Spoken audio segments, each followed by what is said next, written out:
वर्ष झाली तरी तीच परिस्थिती आहे।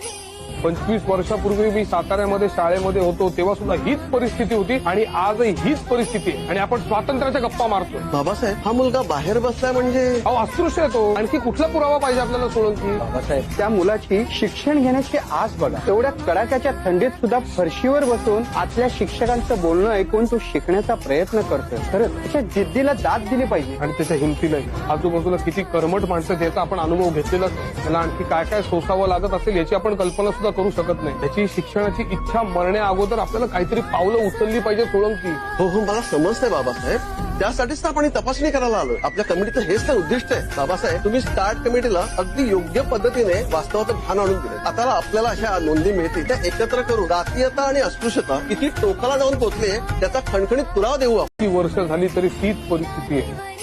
25 वर्षापूर्वी मी साताऱ्यामध्ये शाळेमध्ये होतो तेव्हा सुद्धा हीच परिस्थिती होती आणि आजही हीच परिस्थिती आहे आणि आपण स्वातंत्र्याच्या गप्पा मारतोय। बाबासाहेब, हा मुलगा बाहेर बसलाय म्हणजे अहो अस्पृश्य आहे तो। आणखी कुठला पुरावा पाहिजे आपल्याला सोळंकी? बाबासाहेब, त्या मुलाची शिक्षण घेण्याची आस बघा। तेवढ्या कडाक्याच्या थंडीत सुद्धा फरशीवर बसून आतल्या शिक्षकांचं बोलणं ऐकून तो शिकण्याचा प्रयत्न करतोय। खरंच त्याच्या जिद्दीला दाद दिली पाहिजे आणि त्याच्या हिमतीलाही आजूबाजूला किती कर्मठ माणसं त्याचा आपण अनुभव घेतलेला त्याला आणखी काय काय सोसावं लागत असेल याची आपण कल्पना सुद्धा करू शकत नाही। त्याची शिक्षणाची इच्छा मरण्या अगोदर आपल्याला काहीतरी पावलं उचलली पाहिजे सोळंकी। हो हो, मला समजतंय बाबासाहेब। त्यासाठीच तर आपण ही तपासणी करायला आलोय। आपल्या कमिटीचं हेच तर उद्दिष्ट आहे। बाबासाहेब, तुम्ही स्टार्ट कमिटीला अगदी योग्य पद्धतीने वास्तवाचं भान आणून दिले। आता आपल्याला अशा नोंदी मिळतील त्या एकत्र करून जातीयता आणि अस्पृश्यता किती टोकाला जाऊन पोहोचले त्याचा खणखणीत पुरावा देऊ आपण।